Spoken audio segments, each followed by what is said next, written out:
car each bitch. Yeah.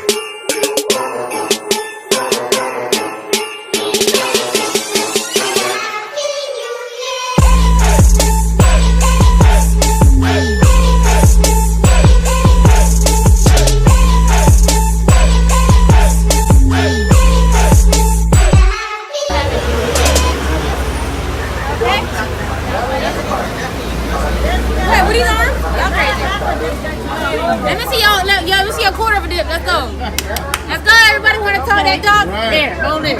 You ain't getting no prize. Let's see it. I forgot I'm little too. Never mind. I'm not gonna prove the point.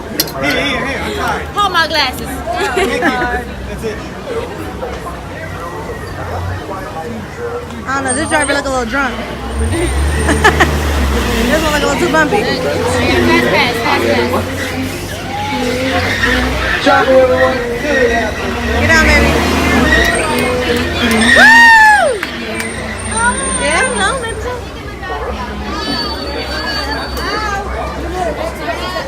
Stop. Caribou. You ready?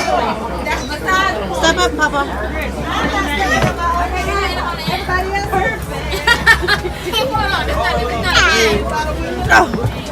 Okay, sit down on your butt. Sinker. Put him on that side. I'm not about to put my baby over here. Why? You holding him? So, I'm also holding my camera. As we like to say here in Harambe, Twin Day, which means let's go. Well, Jumbo, everyone. Jumbo means hello, sweetie. So, Jumbo, hello, everyone. Jumbo, my name is Cheyenne. I'll be your safari guide for tonight's journey through the Harambe Wildlife Reserve. Now, friends, right above you, that's an animal spotting guide. You can use that to help you identify some of those animals we're going to be seeing this evening. Now, we're not going to see all of them due to migration patterns and or sleeping habits, but hopefully we're going to see some of your favorites out there. We usually have some pretty good luck. Now we are driving over some really bumpy, rough, and rugged terrain, so you'll want to keep a firm grasp on all of those valuables versus backpacks, cameras, iPhones, and or children. We don't want anything or anyone falling out of the truck. That's right, friends. No seatbelts on my truck. No seatbelts on Simba 1, so I'm counting on you to remain seated at all times, and you're counting on me to drive safely out there on the reserve. So don't you worry, friends. I make sure that I'll drive as safely as I can, make sure we can hit every single pothole we can find out there, and make it a little more adventurous, a little more fun, especially for you first-timers. This is a photo safari, so get those cameras and iPhones ready. Those animals don't stay still for very long. And neither do I. So, let's get started. Welcome to the Harambe Wildlife Reserve. Our first stop's the Little Iphannie Forest, home to many shy and many reclusive forest animals, such as the okapi on that right-hand side. You see that? What is it? Many people think the okapi is a cousin to the zebra with its striped hind legs, but the okapi is actually the only living relative to the giraffe. We know this because of the similarities in their skeletons, specifically their skull structures, and they both have a very long prehensile tongue, the okapi tongue measuring about 8 inches long. That's a mighty long tongue. Also in Western civilizations, it was thought that the okapi, over there on your right, was a myth. No one believed they were real because there was no documentation of them before 1901. So yes, friends, keep those fingers crossed. There is hope for the unicorns. There sure is, so keep those fingers crossed. Where?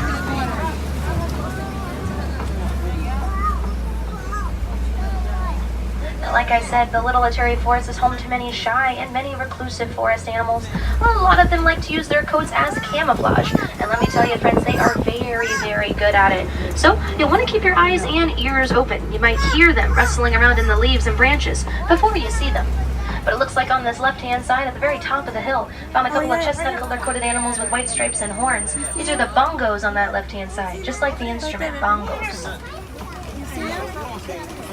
A zebra pig. Now the bongos are nicknamed the ghosts of the forest, due to them rarely ever being seen, rarely ever found. Hey, but lucky for us, spotted quite a few of those ghosts today.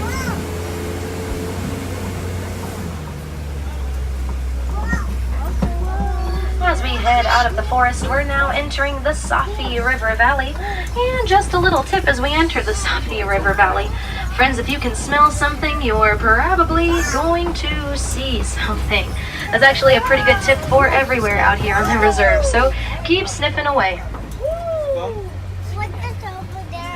Over here on the left, it smells and seems like we found quite a few pink bacteria. Yeah. Most of them on this rock island, Look at that. as well as a Nile hippopotamus in the river. Oh, wow. Now hippos are just like us on hot, humid days. They like to take a quick dip in the water to avoid overheating. But instead of swimming like us humans do, hippos would much rather submerge themselves in the water, sometimes going all the way to the bottom, and then walking or running to get from place to place. Kind of like a doggy paddle.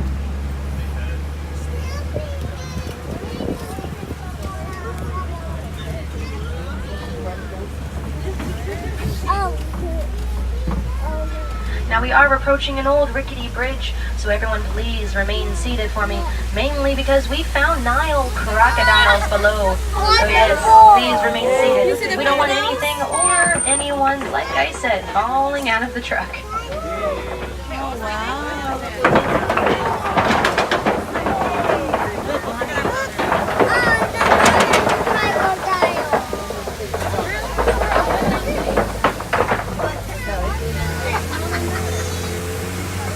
Measuring 16 to 18 feet in length, the Nile crocodile is one of the most dangerous predators in the animal kingdom. The adult Nile crocodile can typically eat one full meal per week. Yeah, you heard correctly. One full meal per week, which actually leads us to believe that Nile crocodiles can go months and months without eating if food ever becomes scarce out in the wild. Now just a friendly reminder, we are on a safari and not at the zoo. So yes, these are free roaming wild animals. You'll want to keep those hands and feet inside the safari vehicle at all times. But hey, feel free to point out the animals to your friends or family. They might be having some trouble spotting them on the reserve. It's just that we might be having some really close encounters today with those beautiful and wild animals. So at that time, better to be safe than to be sorry. And also I do ask that everyone please refrain from making any noises at the wild animals. That's right, friends, please do not whistle at them. Please do not call out to them. And please do not make kissy noises at them. Asante Sana, thank you so much. So, welcome to the Serengeti. Now, the Serengeti is home to some of Africa's most famous, most beloved, furry, and not so furry friends. Possibly some of your favorites. Looks like right away we found a couple of the tallest living land animals on the planet on that right-hand side. The Maasai giraffes. The giraffe right there. Is that a tree? No, sit there. Standing 18 to 20 feet tall on average, Maasai giraffes, right here. different from reticulated giraffes. Those are the ones you're probably used to seeing at your local zoo, wherever you call home. Over here on the left, looks like we found a spotted hyena on top of the rock den. As some of you may already know, the spotted hyena does use cackling, giggling, and laughing as a way to communicate how they're feeling. But don't be fooled. They're not laughing because they're having a good time.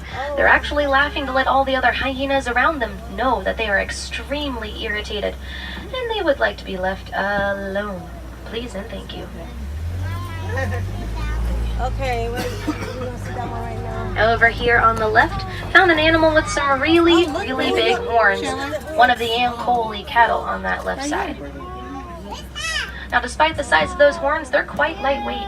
Inside is a honeycomb structure, kind of hollows them out, giving the Ankole cattle the ability to lower their body temperature if they start to overheat out here in Africa, as well as without any neck pain, to bend those necks over and graze the grass like cows, because that's exactly what they are, cows. Wait, look in front. And then up ahead we have Springbok Crossing, the smallest and, in my opinion, cutest antelopes in Africa. They're on this left side here. Really pretty cinnamon colored backs and white underbellies, standing at just 3 feet tall. I want one. Now on the left and the right side, Oh, look over we there. did find quite a big group of white bearded wildebeests. They're very family-oriented and compassionate animals. Very rarely you're going to find a wildebeest by itself. Most of the time in groups like this, or at least one wildebeest with another. Now at night they sleep in shifts, so what that means is while the rest of them are sleeping, one will stay awake to watch over them, keep an eye out for predators. Then they take turns throughout the night, so they're always looking out for each other. They always have each other's backs. Looks like the giraffe is following us on that right-hand side. But in the meantime, on this left side, you'll find a couple of Patterson Zealands munching on some branches. 2 females, and it looks like a baby boy over there on that left side.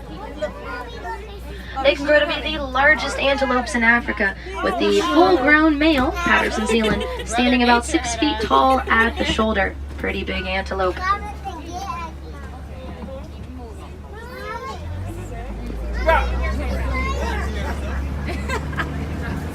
got some more of those.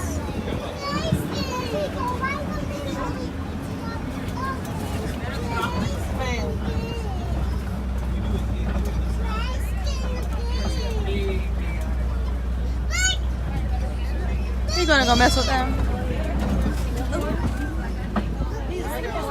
Oh wow, baby, look at the cows. Right here. Another look at the Ankole cattle on that right-hand side. Now the Ankole cattle, they can also go by an African name on our reserve. Their African name being Watusi cattle, named after the tribe of people who first domesticated them in East Africa, the Watusi tribe or Watusi people. So whichever you prefer, Watusi cattle or Ankole cattle, both are correct and both are kind of fun to say.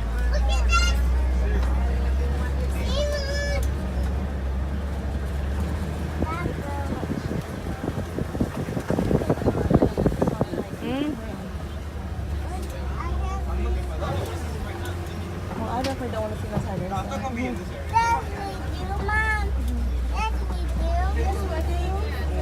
Looks like a couple more giraffes on this left side. Baby giraffe.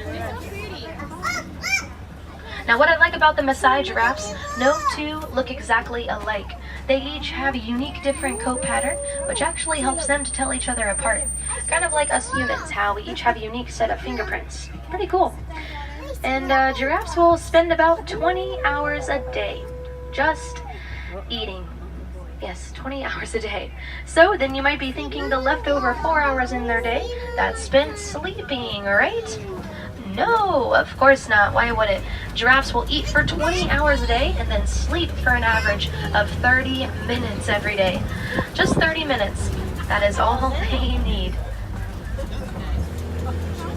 Now as we come up on top of the hill, on your left and right, you'll find a couple of really big trees. These are the baobab trees, also nicknamed the upside down tree, because it kind of looks like their branches are roots growing out of the top instead of the bottom.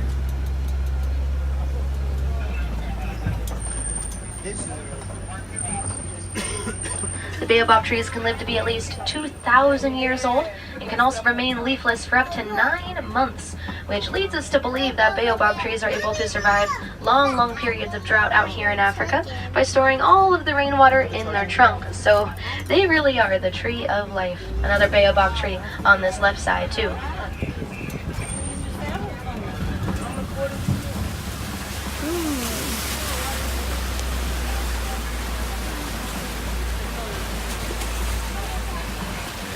Now on this side of the savannah, it looks like we have found a flamboyance of greater flamingos.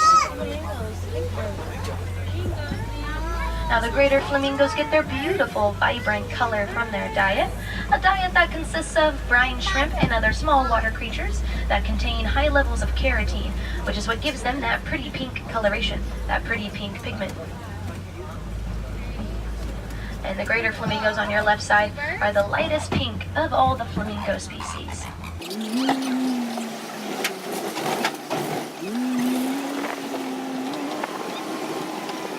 Now our reserve is home to many migratory animals, moving in and out each and every year. So you never really know what we might find out here on the reserve, given the time of year and given the time of day. What I mean by that is you all came at a pretty good time to see a really nice crossover of those nocturnal animals and those day animals. So far we've found the spotted hyena. Not awake just yet, but one of those nocturnal animals that lives out here on the reserve. So we'll keep scanning the area in hopes of finding a lot more of those day animals and keep our fingers crossed. Maybe we'll find at least 1 or 2 more of those nocturnal animals as well.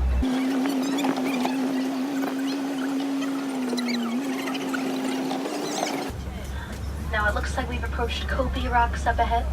Kopi Rock formations typically jut up out of the savannah, perfect for animals, specifically predators, to climb up on top, get a good look out over their territories, keep an eye out for other predators, scope out the prey, and take the occasional cat nap. do a little sunbathing if they feel up to it. Animals such as the African lion on that left-hand side. All the way at the end there.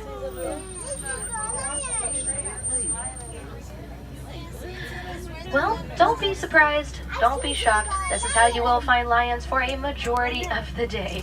Sleeping, napping, resting, conserving their energy for the nighttime.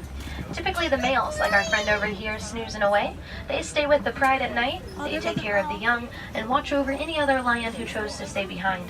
While the females, they're the ones who go out and do all the hunting. The females go out in groups, that way they have the numbers to bring down prey that's larger and or faster than they are. Over here on your right, on top of the hill, found a couple of water buck. Over there. They look a little bit like deer, but I assure you they're antelopes. And for being antelopes, they drink an unusually large amount of water. And then over here on the right next to the ride path, looks like a bontebok. And then a little bit further down that way, the bontebok have really pretty dark reddish brown colored coats with a purplish gloss over top. So when the sun hits those coats just right, that purplish gloss shines beautifully. And also a couple of white rhinos, but we'll get another look at them as we round the corner. Oh no.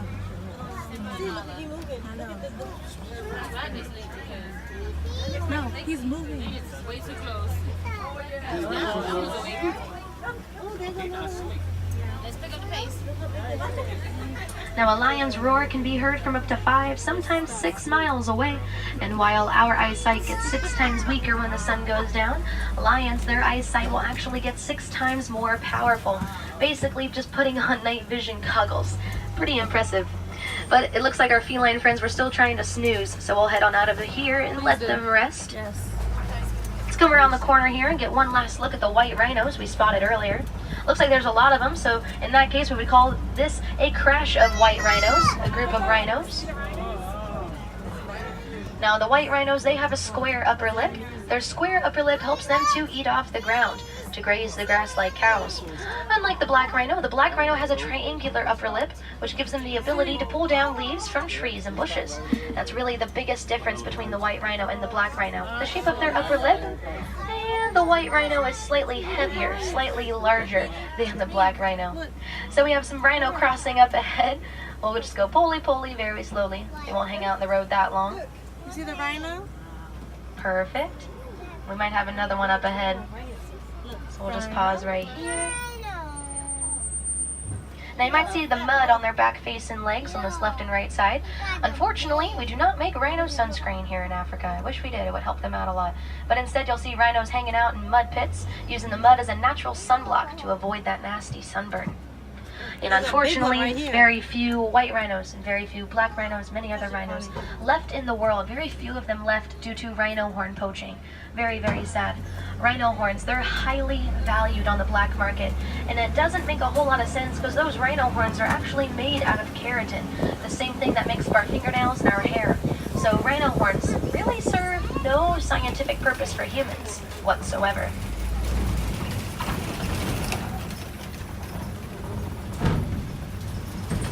That's why here on the Harambe Wildlife Reserve, we're doing what we can to protect those animals, research them, raise awareness about their endangered status and poaching to hopefully lift that endangered status and bring down those poachers here in the near future. Many of the animals we had the pleasure of finding this evening on the reserve are also endangered species. But the Disney Conservation Fund does a lot to help out those animals, not only on this reserve, but all over the world. And you too, friends, you can help them out. When you go to any merchandise store or food and beverage kiosk here in Animal Kingdom, you can round up that next purchase to the nearest dollar, and that extra change will go straight to the Disney Conservation Fund. Or you can donate directly and Disney will match you dollar for dollar, or do something right here, right now, as soon as you get off the truck, and that is reduce, reuse, and recycle. When you cut back on those items that cannot be reduced, reused, or recycled, and you start to use more of those items that can, you're actually taking action and cutting back on that habitat loss, habitat destruction, that affects many African animals and animals all over the world every single day. So just like that, you might be saving the lives of many beautiful elephants, lions, giraffes, cheetahs, zebras, rhinos, antelopes, crocodiles, hippos, and many, many more that really do need your help. Because it is the little things that make a huge difference, and I'm sure you're just like me. You would love to see these animals for a lifetime to come.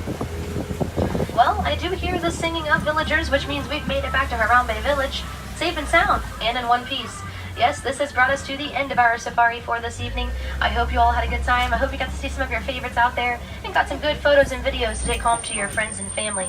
Again, my name was Cheyenne. It was my pleasure having you aboard Simba 1 this evening. Thank you all for choosing to tour with Kilimanjaro Safaris. Have a great rest of your night here in Disney's Animal Kingdom.